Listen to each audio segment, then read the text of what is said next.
that you have. Love it. Well, again, Ferris, thank you so much. And, for those of you that are following, I really hope that you leaned into a lot of this. Again, we talked about marketing, networking, we talked about growth strategies. We want to work smart because when we work smart, that is how we stay productive in everything we do and can work at that optimal level. This has been a Now Media Networks feature presentation. All rights reserved. Investing in real estate doesn't have to be a pipe dream, but how do you find, analyze, renovate, finance investment properties without getting ripped off? My name is Andrew Glisson. In 4 short years, me and my team built a portfolio of 200 rental properties and multiple.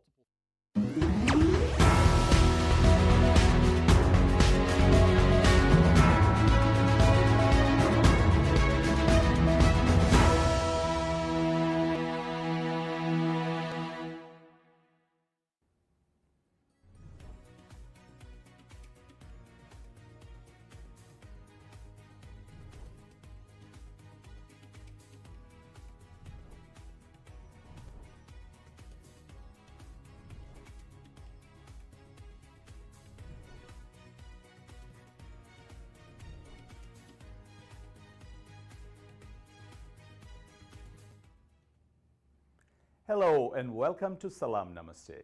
Broadcasting live from the Now Media TV studios in Houston, this is Saji Salam. This evening we have a very special guest joining us from Dubai. Amin Azan is with us. Amin is a strategy advisor based out of Dubai, and he provides strategic advice services to businesses in the Middle East. Amin, welcome to the show. Thank you, Saji Salam, for this invite. Thanks a lot. All right. So, Amin, let's just dive right in. Let's start with an introduction because I might not have done justice to the work you do. So, I'll wait to hear from you. Well, I have been in the field of strategy consulting for the last 20 years. And I had consulted companies in India and across GCC countries. And my services have been across industries. So it's basically industry agnostic. And I have had the opportunity to understand and deal with owners, entrepreneurs, businesses, challengers across domains. And that gives me a unique skill in understanding business problems and providing solutions to them. Mm-hmm. Very good. I mean, this whole GCC is an, as far as many of our viewers here in the U.S. are concerned, is not a familiar market for them. So could you talk a little bit about GCC, what that entails, and also the growth opportunities in the market, and maybe touch upon some of the countries specifically in that market where we are seeing economic growth. Sure.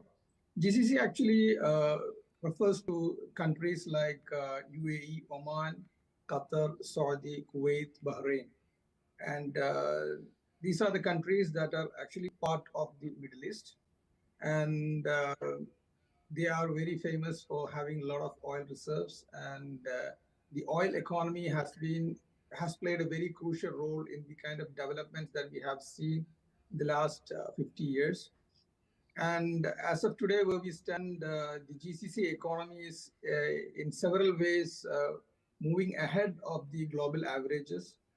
The GCC countries have started developing other sectors which are non-oil, and this sector is expected to increase by 4% this year. And according to Purchasing Managers Index, PMI data, the regional economies are in relative good health and are in positive momentum. And leading these countries in GCC is the UAE and Saudi Arabia. UAE has been consistently the market leader by introducing innovative legal structures, reforms, and opportunities for different kind of industries to flourish across the globe by having UAE as the base. And now Saudi Arabia is catching up as it opens up its huge economy to tourism, hospitality, manufacturing, and several other industries. Another thing to note is that post-COVID, both UAE and Saudi has been on a real growth trajectory. And Saudi Arabia has got really ambitious goals and targets like the Vision 2030. Unlike UAE, Saudi Arabia is opening up, and as a result, it has got immense opportunities to actually immense opportunities for businesses, especially SMEs, to actually explore and benefit. Some of the recent interesting developments in Saudi Arabia is that they have made obtaining tourist visas easy and convenient, and as a result, they are welcoming tourists and visitors in huge numbers. And beyond tourism, real estate, and hospitality, GCC countries are also seriously investing into modern technologies like AI and generative AIs, especially governments of UAE, Saudi Arabia, and Qatar. They are actually investing substantial amount of money and showing a lot of interest. To top it up, I would say that the Dubai government, for example, recently published a report which shows the different opportunities that these kind of new technologies are going to open up, showing that these are industries that the businesses can start thinking of. Another area where GCC again is trying to top is the energy sector beyond oil. So the natural and sustainable energy is one major area where they're actually giving a good focus on. Interesting. So from my understanding, Dubai started on this path of diversification into other industries and reinventing itself a long time ago, because Dubai, did not have a lot of oil. So what you're seeing now is other countries like Qatar and Saudi Arabia also going down the path of diversification into other industries, primarily real estate, renewable energy, and technology. And so that's very interesting. And I think in many cases, the regulatory aspects, the rules and regs related to doing business, all that were much more clearer and clearly defined in Dubai, and other countries are now catching up to that. So is that a sort of an accurate summarization of what's going on in the Middle East these days? Yeah, I think that is right, because Dubai has been the pioneer in this region with regards to introducing new innovative opportunities for businesses. The best example would be the free zones, the Jebel Ali free zone, and Emirates Airways. Dubai has done many things, many amazing things that are for not just for the GCC to follow, but for the whole world to follow, I would say. Interesting. I mean, could you now talk a little bit about the broad scope of services that you provide to your clients in GCC? In GCC, I provide services that I feel are currently in the need of the time. As you know, GCC has most of its small and medium businesses which are owned by expatriates, people who have come from different parts of the world to make, for example, UAE or Saudi or Oman, Qatar, whatever it is, as their home or their second home. And many of these businesses are in their second generation, or some of them are in their third generation. And this brings about a lot of challenges to these businesses that a normal startup or a new gen business would not face. These are the areas where I provide my services. For example, most of the businesses that you find here are partnerships. Partnerships as partnerships or as companies. And what happens in partnerships is that over a period of time, the quality of the partnership leadership depreciates due to many factors. Because the kind of chemistry that existed when the business was founded, every partner had a role to play.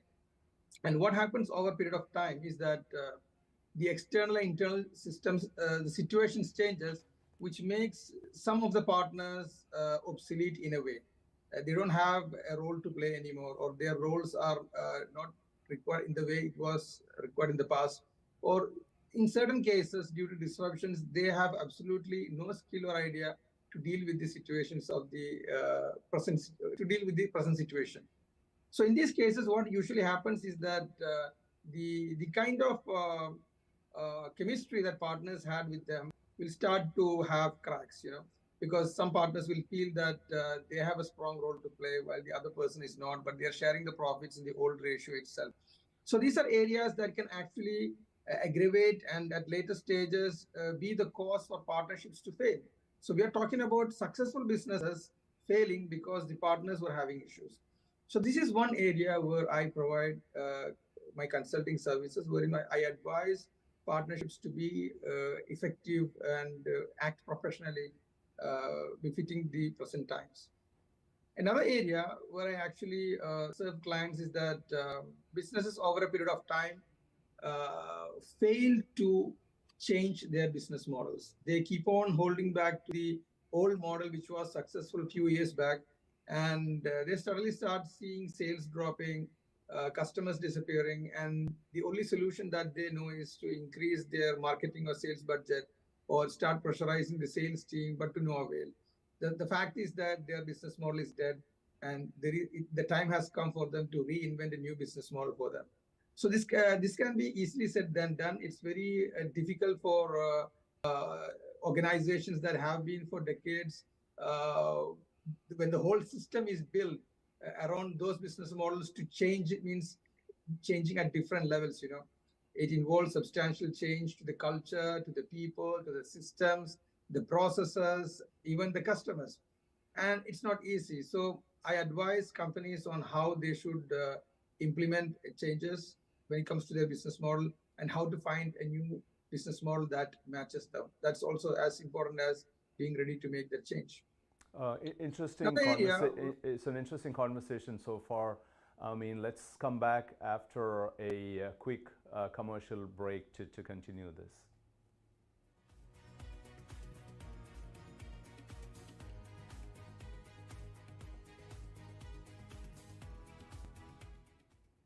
Are you nearly maxed out on your credit cards? It doesn't matter if you're using your credit cards for fun or to survive. At the end of the month, your statements come in, and you can either pay them or you can't. If you can't, late fees and interest rates get tacked on. And now you're struggling just to make the minimum payment due. Do you feel trapped? Am I talking to you? Good, because I personally researched some companies that can help you. They may be able to reduce your credit card balances by 50% and stop late fees. If you qualify, please call our special debt hotline number right now for a complimentary free 5-minute consultation. Deal with your credit card problem now before it gets much worse and put more money back in your pocket. Trust me, I've been there too. Call right now.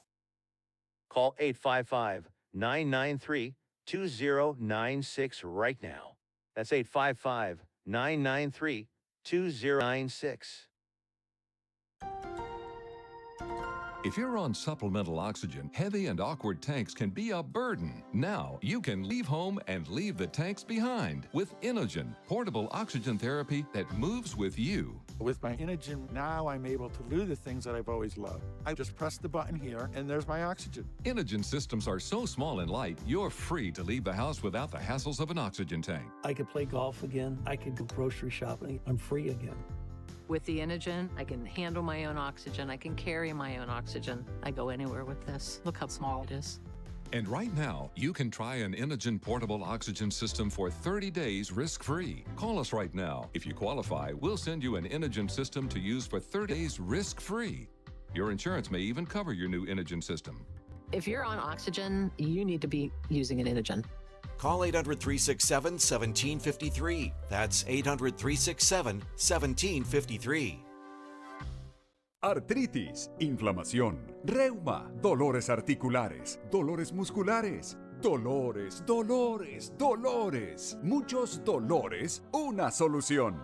Be Miracle, el milagro de vivir sin dolor. Hace más de 2400 años, los griegos descubrieron los poderes desinflamatorios de la apitoxina, el veneno de las abejas, que es 100 veces más poderosa que la cortisona, pero sin sus efectos secundarios. Be Miracle, la fórmula original con apitoxina 100% natural, el milagro de vivir sin dolor.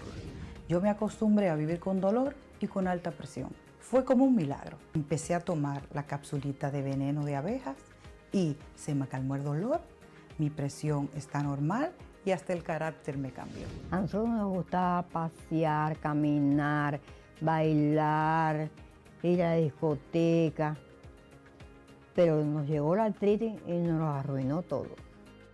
Y ahora, tomando una capsulita diaria del veneno de la abeja, volvemos a disfrutar de vida. Y gracias a este milagro podemos ser felices. Be Miracle frena la artrosis, rejuvenece las articulaciones, desinflama y elimina el dolor. Ya basta de dolores musculares, ya basta de dolores articulares, ya basta de sufrir. Con una cápsula diaria del veneno de abejas, volví a vivir sin dolores. Be Miracle. Llame ahora y reciba 2 meses de Be Miracle en oferta especial. Ordena 2 y recibe 3 meses de tratamiento. Pero si llama ahora mismo con su orden, recibirá la crema Be Miracle de acción inmediata completamente gratis. Para ese dolor rebelde y localizado que a veces aparece. Pero tiene que marcar ahora. Be Miracle. Una cápsula por día. El milagro de vivir sin dolor toda la vida. Do you have diabetes? If you have insurance, you may qualify for a new continuous glucose monitor. With a CGM, you can continuously track your levels and trends, spend more time in range, significantly lower your A1C, and share important data with loved ones and caregivers. Most importantly, a CGM eliminates the one thing most people with diabetes hate: painful finger sticks. Take charge of your health. Order your new continuous glucose monitor today. If you use insulin and have seen your diabetes care provider within the last 6 months, you may qualify for a CGM today. We'll do all the insurance paperwork and deliver your new CGM at little or no out-of-pocket cost to you. Medicare and most insurances cover continuous glucose monitors, so don't wait. Have your insurance handy and call the CGM Health Hotline now.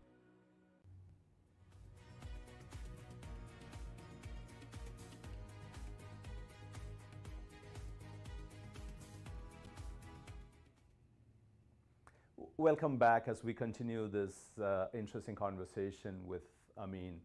Amin, let's go back to the scope of services that you provide and take it from there. Thank you. The next service that I actually provide is again related to businesses that are kind of like established, where they have profits and they are ready for growth. See, many businesses fail successful businesses fail when they take the wrong growth path. So I actually consult such businesses on what kind of a strategy that they should follow when it comes to their growth. Should they grow organically or should they grow inorganically? Should they diversify? Should they get themselves franchised? Or should they expand regionally, locally? These are all very important decisions that will require substantial amount of capital, manpower resources, and creating reserves and planning for the future. And making a wrong plan in this area can actually adversely affect the business. So this is one area where I advise. And I would say the last major area where I focus is the family businesses. Most of the businesses, after 10, 20 years, it naturally becomes a family business when their successors join in. And this is a time when business experiences extraordinary situations, because most businesses do not follow a professional family transition programs. They don't have a proper grooming in place. They don't have family governances, and and the transition from one generation to the other can actually create a lot of pressures and stresses and unexpected situations, especially when there are more than one successor coming into the business, especially when the business was originally a partnership between two non-family members, and when their children joins the businesses, it becomes a multi-family business, and the complication just gets more interesting. And suppose if business in the second or third generation, the transition gets even more complicated. And it's a shame if a good family business actually fails or disintegrates or becomes nothing after division of equities and stuff like that. So it is very essential that the effort of the founder has to be safeguarded. He has to build a foundation that actually ensures that family business after his time does not get destroyed, but actually flourishes and thrives. So these are the areas that I actually provide consulting services in the GC area. All right. I mean, there's a lot of work cut out for you. You have several family-run businesses which are now in the second and third generation, and so grappling with everything from dealing with the internal family dynamics, the external market forces in terms of changes happening around them, and the new business models emerging. And I'm sure digitization is also another a new area for many who've been in family business. So I think it's a very interesting set of challenges you are helping these businesses navigate. So maybe for our viewers to understand, maybe we talk about one of these situations you have handled, so that the viewers get a sense of what the nature of all this looks like in a real situation in the GCC market. Well, the four services are actually totally diverse kind of challenges that comes with it. And due to confidentialities, I wouldn't be able to actually name any situation, but I can give you examples as illustration of the kind of problems businesses can face, which I solve actually. For example, in the case where I spoke about the partnership effectiveness program, a common situation is like two partners started the business together, and for 5, 6, or 10 years, everything was going fine. And then suddenly, the partners feel that they are not having the meetings as before. The kind of discussions that they were having is not happening in the frequency that was happening before. And this was really affecting their ability to actually take very important competitive decisions in the market. So when competitors make a move in the market, they have to respond with the same agility. And many times the managers of the company was not able to get the directors or get the partners to actually approve some of the plans that they have. And one of the major reasons for this distancing was that the partners could have lost, they may not be sharing the same priorities anymore. And that is something that can happen in partnerships, because you have two people active in the business, but after some time, one of the partners can start having another business, and he might start getting more income from there, or it might be more appealing to him, and his priorities change. And when partners' priorities change, the way they react to the old business changes. For example, if suppose I am a partner who wants to grow the business, my priority on profits would be, let's create reserves so that we can grow. Let's make provisions in the business so that we can hire people who will be there when we want to grow.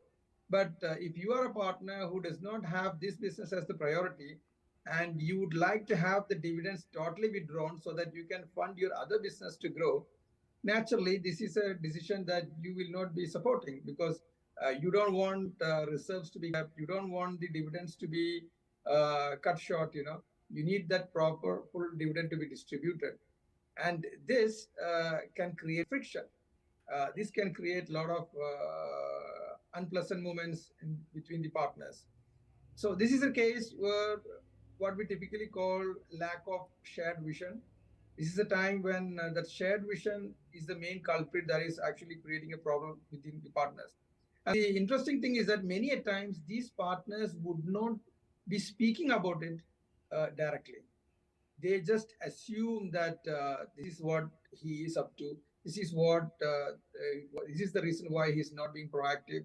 So the reason why they don't communicate with each other is that they're afraid that the relationship would go if they ask questions that actually the other person resists and a confrontation happens, and they fear that can have adverse consequences.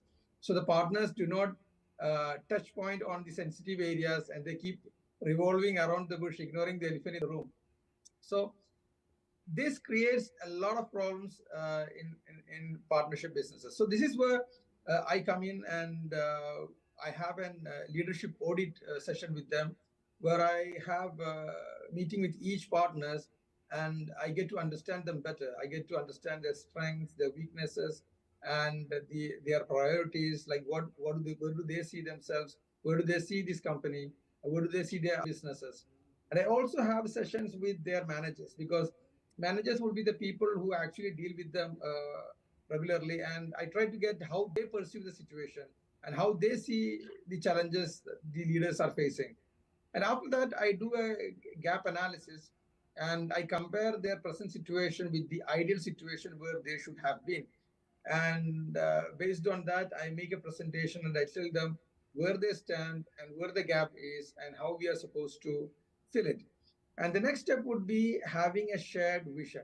And this shared vision, we try to define where the company should be going in the coming years based on the interest of both the parties, not just one party. And that gives a lot of clarity to both people, how they should be reacting and how they should be leading the company. And once that is over, the next stage, I prepare a partnership governance, wherein which I define how the partners are supposed to behave and act professionally at their leadership level. Now, this is a very important point, because most of the time in partnership businesses or even companies, they focus on the professionalism of the employees. From the CEO to the last employee in the company, they want it to be run in a professional manner. But inside the leadership room, that professionalism would be lacking. It would be a very casual setup, and as a result of which, it creates a lot of confusions and a lot of issues that ultimately affects the performance of the management of the company. So this kind of governance actually brings in order how the partners are supposed to behave with each other, how they are supposed to communicate, how they are supposed to take decisions, how they are supposed to resolve issues, disputes, and stuff like that. And once that stage is over, then I sit in their board or in their partners meet, so that I can see firsthand how they are actually behaving in their meetings and how they are actually taking decisions. And I also would be using my own experience and expertise to actually help them take right decisions. And this will go on for few months till we all feel that, okay, now things are on track and they can have it on their own. Okay. Very, very insightful comments on the business in Middle East and how you're managing this. I mean, I have a few follow-up questions on that, but we'll speak more after a short commercial break.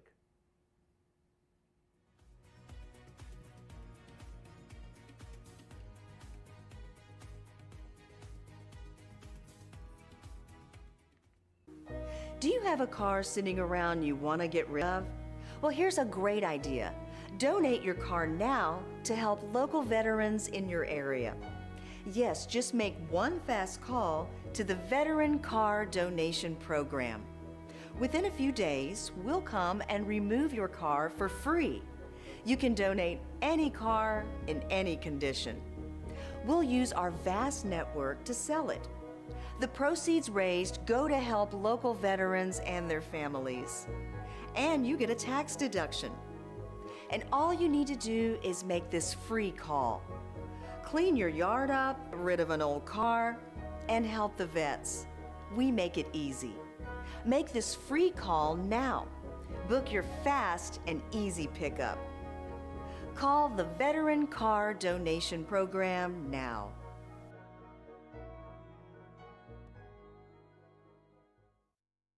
If you turned 65 recently like me, it's important you find a Medicare Advantage plan that gives you the coverage you're looking for. But finding one can be difficult. The best thing I did, and I suggest you do the same, is call a licensed insurance agent and let them walk you through your Medicare Advantage plan options. There are so many benefits you have access to, so make the call now and let the representatives explain everything to you. Our licensed insurance agents can offer you a variety of Medicare Advantage plans. Plus, the call is free, the information is free, and there's no obligation to enroll. We're here to make it easy for you to select a Medicare Advantage plan that may work for your needs. Finding a Medicare Advantage plan can be easy if you did. Make a quick call right now to learn more. Thank you. Call 800-749-7781. That's 800-749-7781. Call now. How would you like to go on a 5-star vacation for just $99? We're talking about the quality of a Westgate resort for $99. Not for one night, but for 3 fantastic nights at one of their luxurious destinations across the United States. And you'll even get a free $100 Visa gift card just for making a reservation. We've got some of the choicest destinations that you'll love in the United States that you can choose from for just $99 for a 3-night stay. Take your family, take a special loved one, but get away. Go on vacation with Westgate Resorts. Call now to make a reservation for just $99, and you get a free $100 Visa gift card. Call Westgate right now and book your vacation. Here's the number. Call 877-930-3491. That's 877-930-3491. Again, 877-930-3491.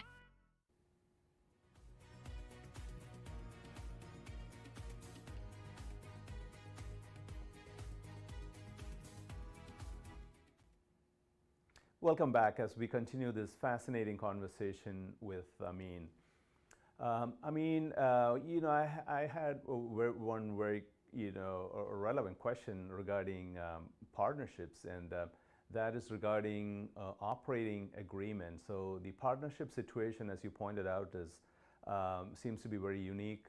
But we see that across the board in some of the businesses, or a lot of the small businesses in the US as well, where the difference in some of them is that there are operating agreements drafted before even these partnerships come into place.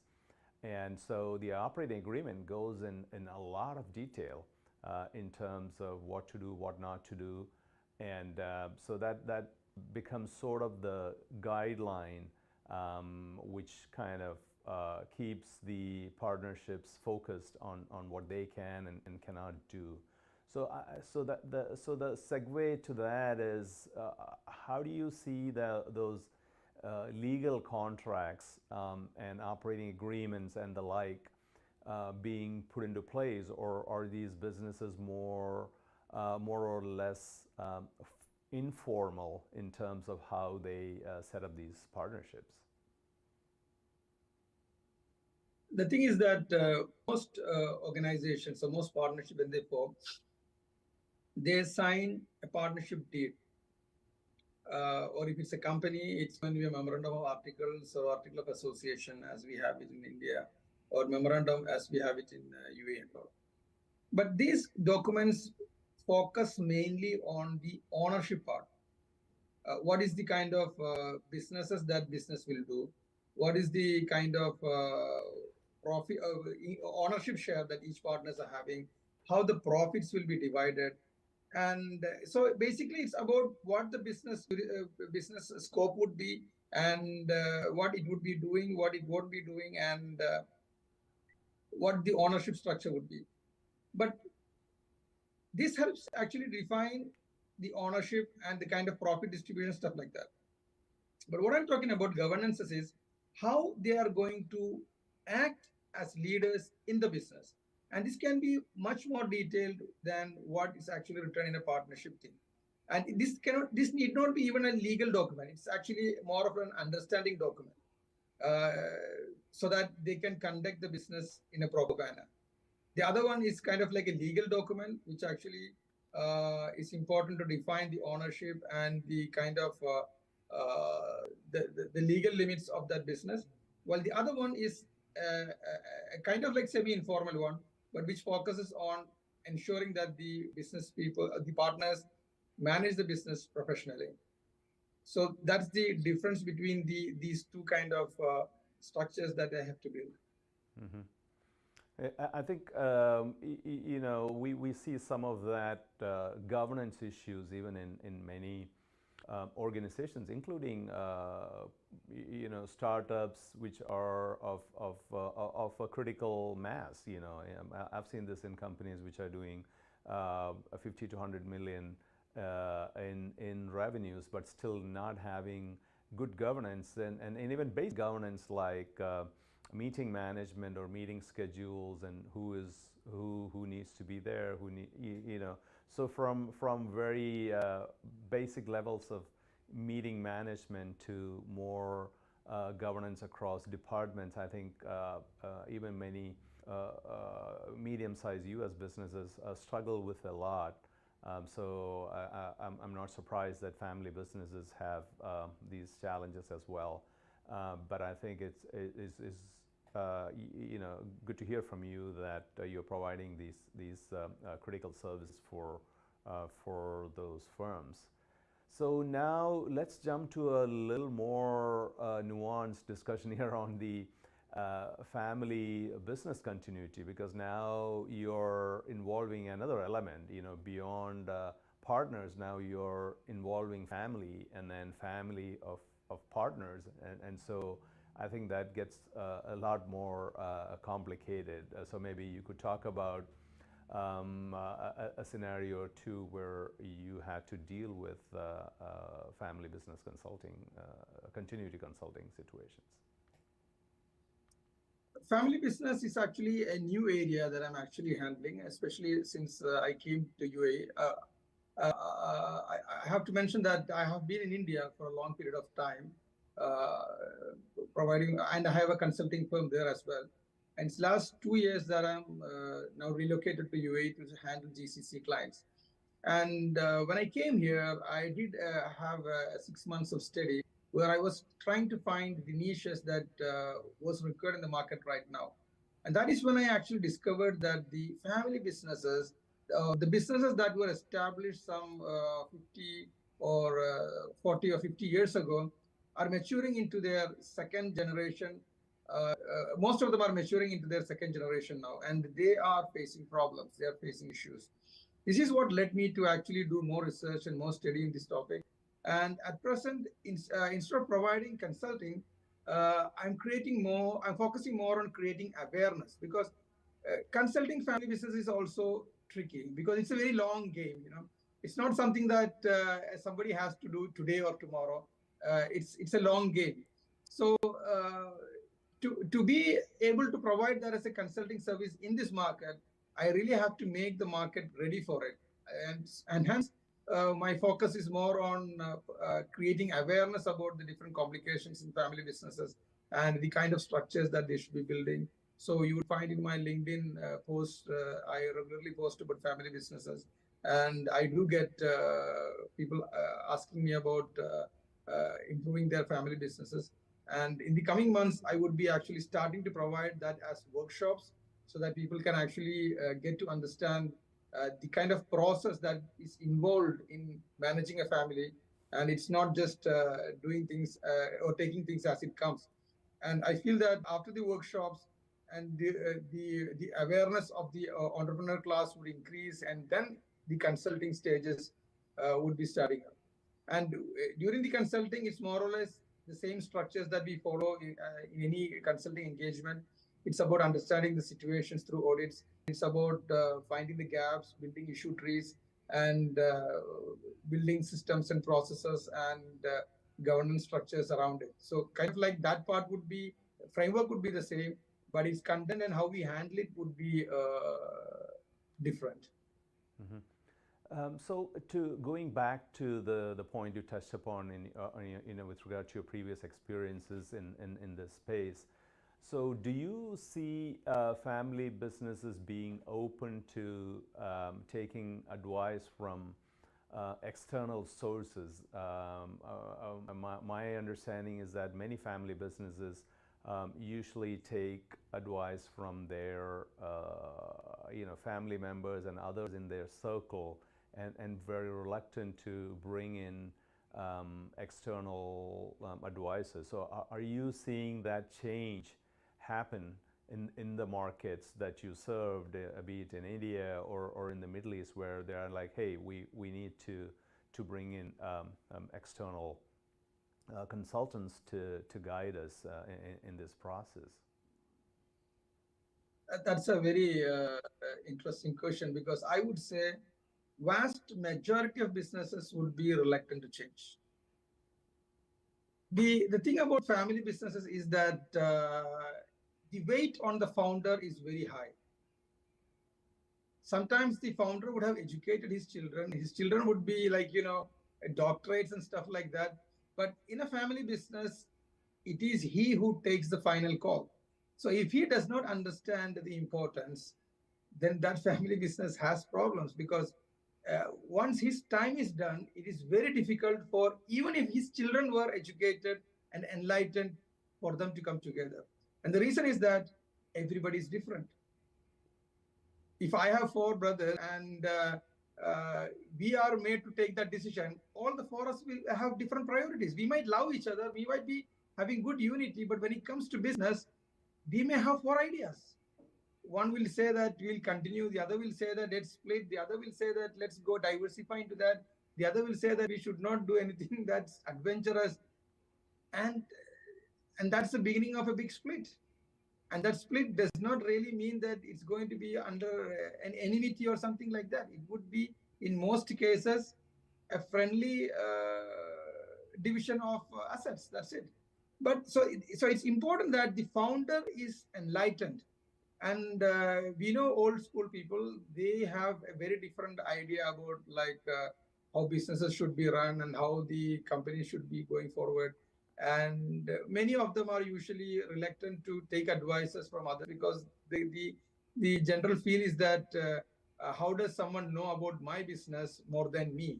So many people, especially people who come from traditional backgrounds, definitely, irrespective of how big their businesses are, there is a very high chance that they will think that way. But there is a minority who actually understand, who actually have exposure, who actually think about businesses in a progressive way. These are the people who actually will be using these services. Oh, very good perspectives here. I mean, I think, so the consultant is not just a consultant, he is also sort of, becoming a sort of an unbiased, broker of various opinions that are coming in, and kind of building a consensus on what makes sense. So I think that's a very, very unique position for you to come in. Very,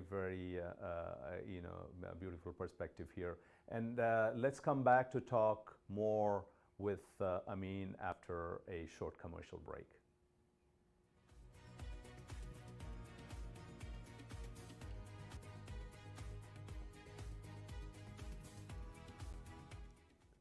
Are you nearly maxed out on your credit cards? It doesn't matter if you're using your credit cards for fun or to survive. At the end of the month, your statements come in, and you can either pay them or you can't. If you can't, late fees and interest rates get tacked on. And now you're struggling just to make the minimum payment due. Do you feel trapped? Am I talking to you? Good, because I personally researched some companies that can help you. They may be able to reduce your credit card balances by 50% and stop the late fees. If you qualify, please call our special debt hotline number right now for a complimentary free 5-minute consultation. Deal with your credit card problem now before it gets much worse, and put more money back in your pocket. Trust me, I've been there too. Call right now.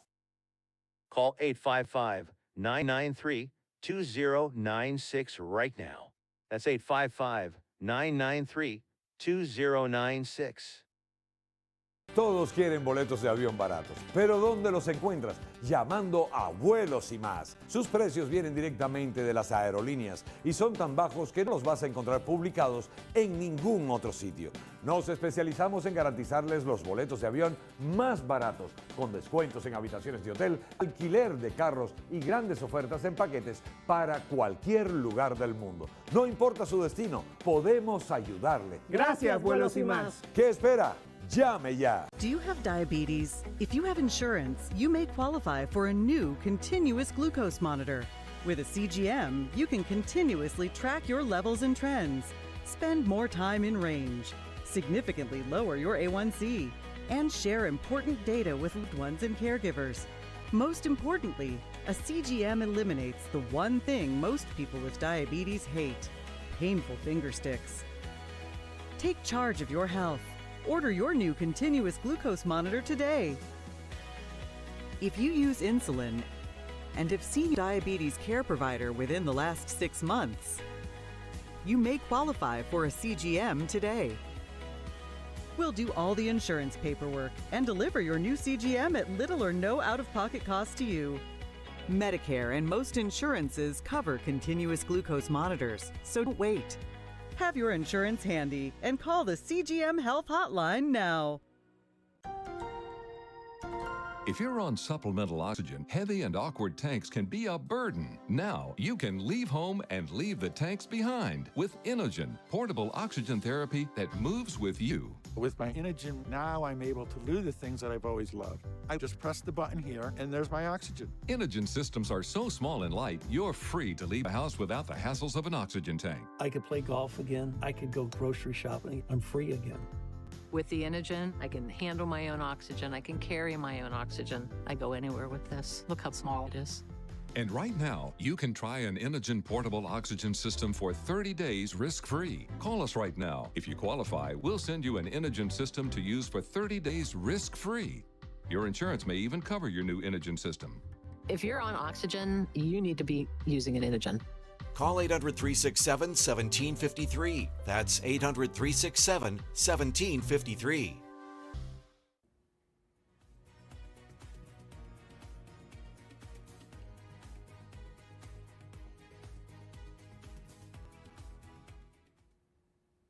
Welcome back as we continue this conversation with Amin.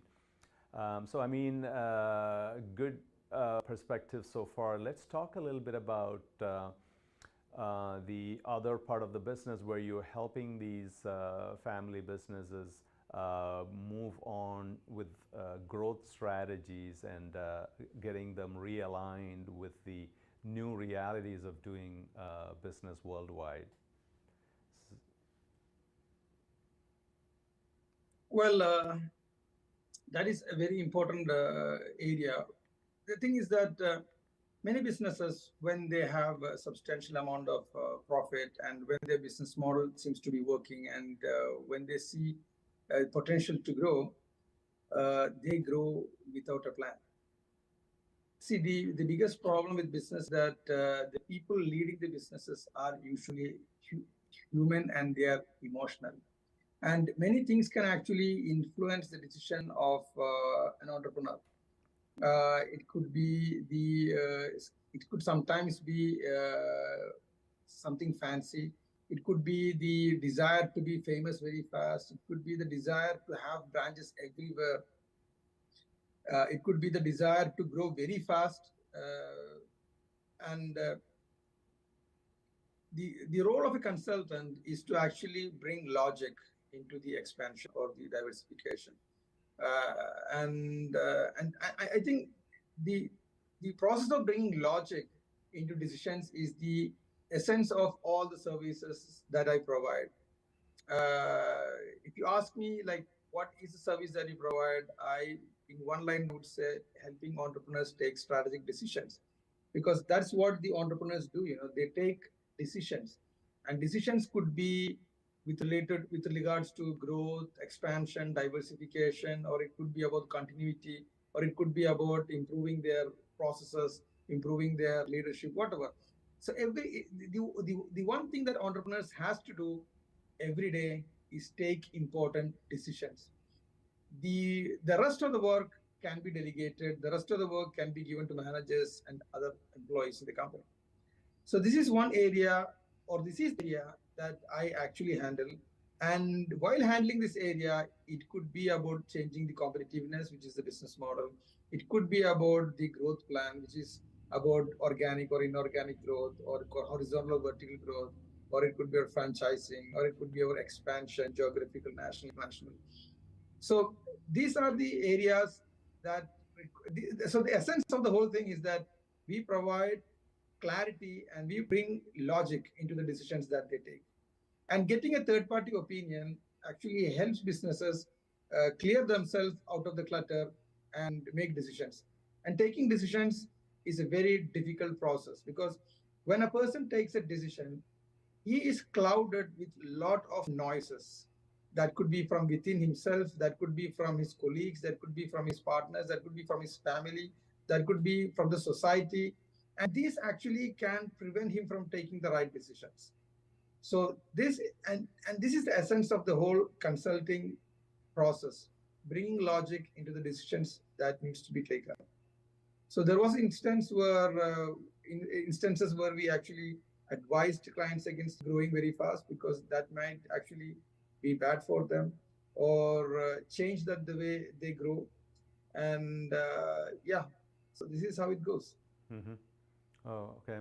So, and another big factor these days in any business, and what we are seeing world over, is the impact of the digital economy and the digital transformation that's happening across the world.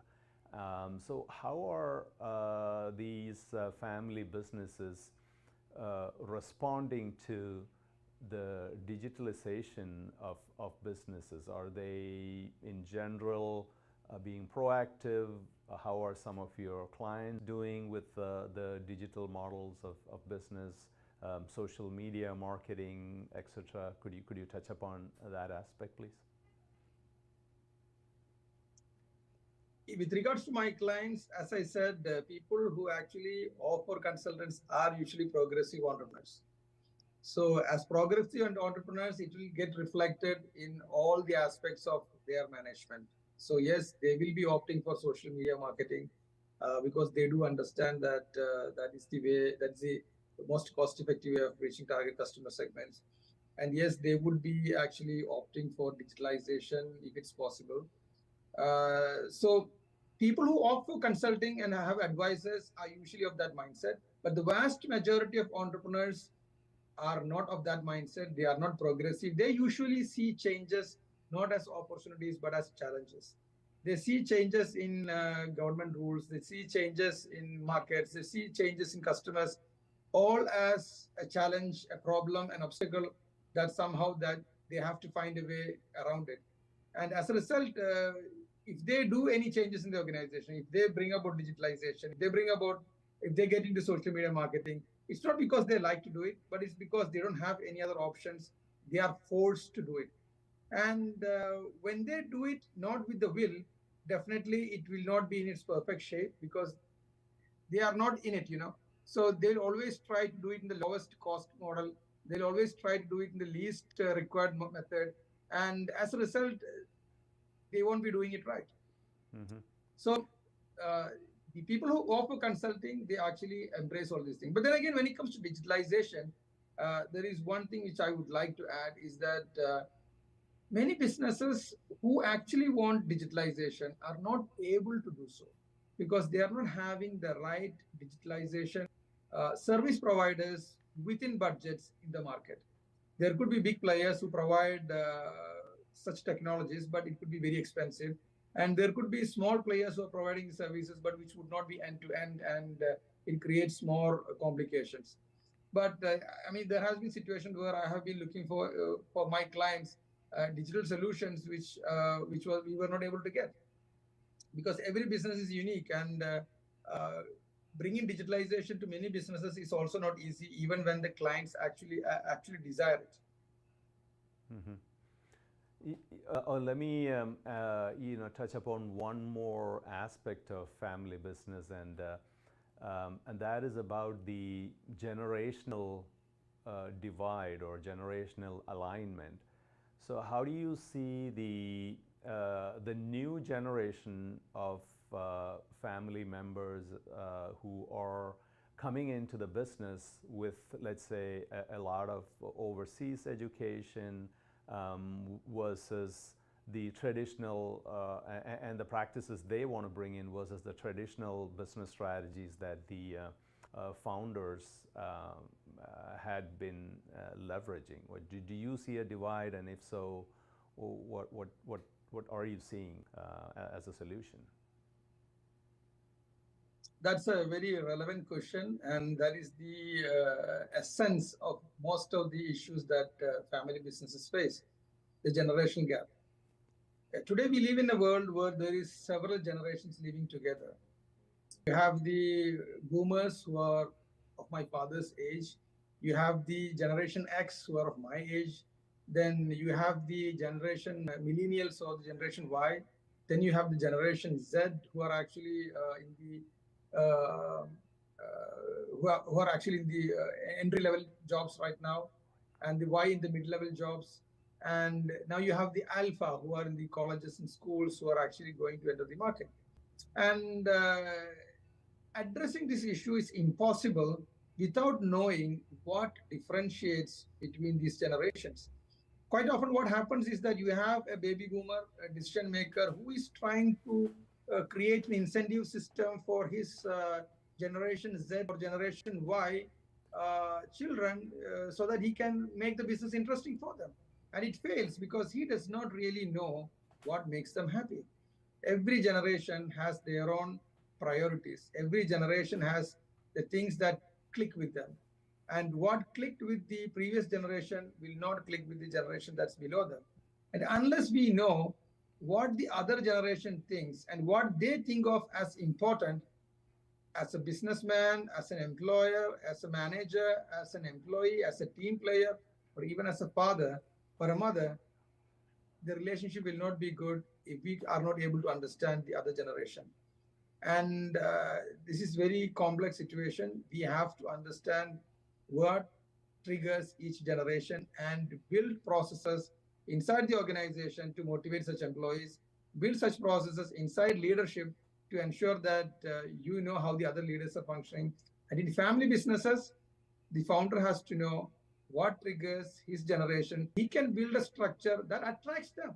I mean, he might be building a package that he thinks his generation would fall for it, but the new generation may not they won't even look at it, you know. It may not inspire them, and he will be sitting there and thinking, what have I not given them? Why have they are ungrateful. They don't really understand the kind of pain that we went through, the kind of, to get this offer during our generation was impossible. And that's not going to help. It's just going to be a complaint, and the other generation will not, they will not recognize it. One common problem, one common simple, silly problem that businesses fail is that, which I have commonly heard, is that the second generation, the sons who are supposed to be heading the business, don't come to the office on time. So you have the father who is at the office at the correct time, but his sons might come after 1 hour, 2 hours, may not come that day. And he's just wondering, how do I make them come on time? You can't fire them because they're family members. And even if you fire them, they're okay with that.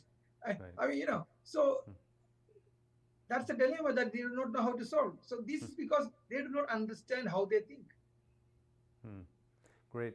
I mean, it was a great conversation, and thanks again for coming on the show. And for our viewers out there, we'll be back next week where we discuss the Lok Sabha elections in India with a political strategist. So thanks for watching, and see you same time next week. This has been a Now Media Networks feature presentation. All rights reserved.